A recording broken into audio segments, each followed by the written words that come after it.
ജോഗച്ചൻ ഡയറീസിലേക്ക് സ്വാഗതം. ഇന്ന് നമ്മൾ തയ്യാറാക്കാൻ പോകുന്നത് അമൃതം പൊടിയും കൊണ്ടുള്ള ഒരു അടിപൊളി വിഭവമാണ്. വളരെ പെട്ടെന്ന് തന്നെ തയ്യാറാക്കാൻ പറ്റും, എന്നാൽ നല്ലൊരു ടേസ്റ്റാണ് ഇതിന്. അപ്പോൾ എല്ലാവരും ഇത് തയ്യാറാക്കി നോക്കുക. നിങ്ങൾ ആദ്യമായിട്ടാണ് ഈ ചാനൽ കാണുന്നതെങ്കിൽ ഒന്ന് സബ്സ്ക്രൈബ് ചെയ്തേക്കണേ. അപ്പോൾ നമുക്കിത് എങ്ങനെ തയ്യാറാക്കുന്നതെന്ന് നോക്കാം. അതിനായിട്ട് ഞാനിവിടെ ഒരു മീഡിയം സൈസ് പൊട്ടറ്റോ പുഴുങ്ങിയെടുത്തതാണ്. അതിനുശേഷം ഒന്ന് നന്നായിട്ട് ഉടച്ചെടുത്തതാണ് ചേർത്ത് കൊടുക്കുന്നത്. ഇനി അതിലേക്ക് ഞാനിവിടെ 1/2 ടീസ്പൂണോളം ഇഞ്ചി ചെറുതായിട്ട് അരിഞ്ഞ് ചേർത്ത് കൊടുക്കുന്നുണ്ട്. അതുപോലെ തന്നെ 2 വെളുത്തുള്ളി ചെറുതായിട്ട് അരിഞ്ഞ് ചേർത്ത് കൊടുക്കുക. അതിനുശേഷം ഒരു 3-4 കറിവേപ്പില ചെറുതാക്കി അരിഞ്ഞതാണ് ചേർത്ത് കൊടുക്കുന്നത്. ഒരു പച്ചമുളകും ചേർത്ത് കൊടുക്കുക. ഇപ്പോൾ കുട്ടികളൊക്കെ കഴിക്കുന്നുണ്ടെങ്കിൽ കുറച്ച് ചില്ലി ഫ്ലേക്സ് ചേർത്താലും മതിയാകും. പിന്നെ ഞാൻ കുറച്ച് മുളക് പൊടിയേ ചേർക്കുന്നുള്ളൂ, ഒരു 1/4 ടീസ്പൂണോളം ചേർക്കുന്നുണ്ട്. അതുപോലെ തന്നെ 1/4 ടീസ്പൂണോളം മഞ്ഞൾപ്പൊടി ചേർക്കുന്നുണ്ട്. ഒരു 1/2 ടീസ്പൂണോളം ഗരം മസാലയും കൂടെ ചേർത്ത് കൊടുക്കാം.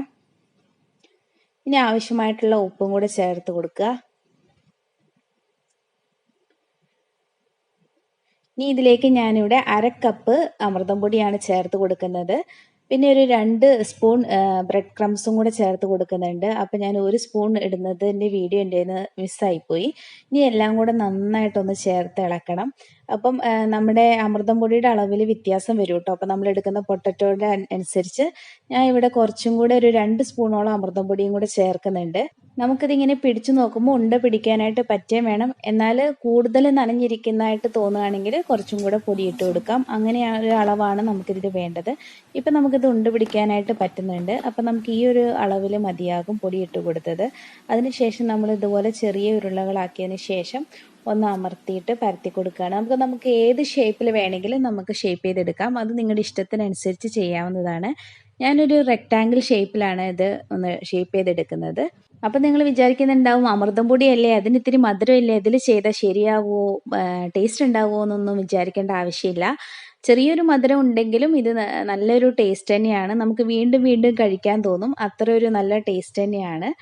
അപ്പോൾ നമുക്ക് ഇതുപോലെ തന്നെ എല്ലാം ഒന്ന് ഷേപ്പ് ചെയ്തെടുക്കണം.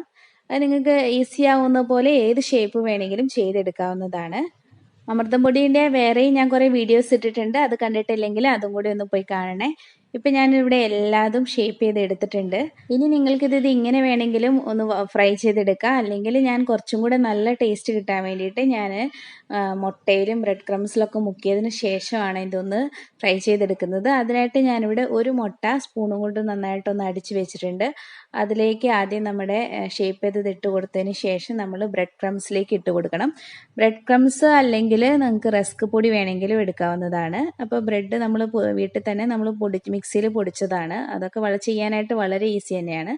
അപ്പോൾ ഇതൊന്ന് നന്നായിട്ട് കോട്ട് ചെയ്തതിന് ശേഷം നമുക്ക് എടുത്ത് വെക്കാം. അങ്ങനെ എല്ലാതും ചെയ്തതിന് ശേഷം നമ്മളൊന്ന് വറുത്തെടുത്താൽ മതിയാകും.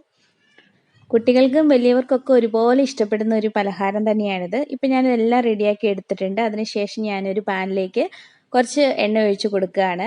എണ്ണ നന്നായി ചൂടാകുമ്പോഴത്തേനും നമുക്കതിലേക്ക് നമ്മൾ നേരത്തെ തയ്യാറാക്കി വെച്ചിട്ടുള്ള കട്ട്ലേറ്റ് ഇട്ട് കൊടുക്കാം.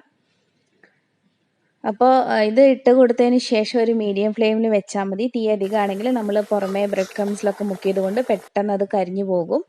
അമൃതം പൊടി ഇഷ്ടമില്ലാത്തവർ ഇത് കഴിച്ചു പോകും, കാരണം ഇതിനകത്ത് അങ്ങനെ അമൃതം പൊടിയുടെ രുചിയേ വരുന്നില്ല. പിന്നെ ചെറിയതായിട്ടൊരു മധുരമുണ്ട്, പക്ഷെ അതൊരു പ്രശ്നമായിട്ട് എനിക്ക് തോന്നിയില്ല. നല്ലൊരു ടേസ്റ്റ് തന്നെയാണ്, നമുക്ക് വീണ്ടും വീണ്ടും കഴിക്കാൻ തോന്നും. ഇത് സോസും ഒക്കെ കൂട്ടി കഴിക്കുകയാണെങ്കിൽ കുറച്ചും കൂടെ നല്ലതായിരിക്കും. അപ്പോൾ ഇടയ്ക്ക് നമുക്കിതൊന്ന് തിരിച്ച് മറിച്ചിട്ട് കൊടുക്കാം. അതുപോലെ തന്നെ നിങ്ങൾ തയ്യാറാക്കി നോക്കിയിട്ട് നിങ്ങളുടെ അഭിപ്രായം എന്താണ് കമൻറ്റ് ബോക്സിലൂടെ ഒന്ന് അറിയിക്കുകയും വേണം. 2 സൈഡ് നന്നായിട്ട് മുരിഞ്ഞ് വരുമ്പോൾ നമുക്കിത് എണ്ണയിൽ നിന്ന് എടുക്കാവുന്നതാണ്. കണ്ടോ, നന്നായിട്ട് വന്നിട്ടുണ്ട്. നല്ല കളറിൽ നല്ല പെർഫെക്റ്റ് ആയിട്ട് വന്നിട്ടുണ്ട്. ഇനി ഇതുപോലെ തന്നെ നമുക്ക് ബാക്കി എല്ലാതും ഒന്ന് ഫ്രൈ ചെയ്തെടുക്കാം. അപ്പോൾ എപ്പോഴും പറയണ പോലെ തന്നെ വീഡിയോ ഇഷ്ടപ്പെട്ടാൽ ലൈക്ക് ചെയ്യണം, ഫ്രണ്ട്സൊക്കെ ആയിട്ട് ഷെയർ ചെയ്യണം. നിങ്ങൾ ഇതുവരെ ചാനൽ സബ്സ്ക്രൈബ് ചെയ്യാത്തവരാണെങ്കിൽ ഒന്ന് സബ്സ്ക്രൈബ് ചെയ്യുകയും വേണം. കൂട്ടത്തിലുള്ള ബെല്ലൈക്കൺ കൂടെ ഒന്ന് അമർത്തുകയും വേണം. എന്നാലാണ് ഞാൻ അടുത്ത വീഡിയോ ഇടുമ്പോൾ നിങ്ങൾക്ക് നോട്ടിഫിക്കേഷനായിട്ട് വരികയുള്ളൂ. അപ്പം നമ്മുടെ കട്ട്ലേറ്റ് എല്ലാം ഇവിടെ തയ്യാറായിരിക്കുകയാണ്. എല്ലാവരും തയ്യാറാക്കി നോക്കണം. ഇത് പലരായിട്ട് എനിക്ക് ഫോട്ടോ അയച്ചു തന്നാണ്. നിങ്ങൾ എന്തെങ്കിലും ട്രൈ ചെയ്യുന്നുണ്ടെങ്കിൽ എൻ്റെ FB പേജിലോട്ട് ഫോട്ടോ അയച്ചു തരിക, ജോഗച്ചൻ ഡയറീസ് എന്ന FB പേജിലോട്ട്. അപ്പോൾ അയച്ചു തന്ന എല്ലാവർക്കും ഒരുപാട് നന്ദി.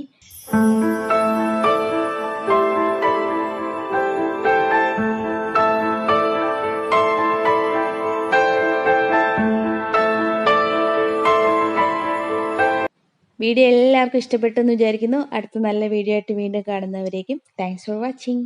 ബൈ.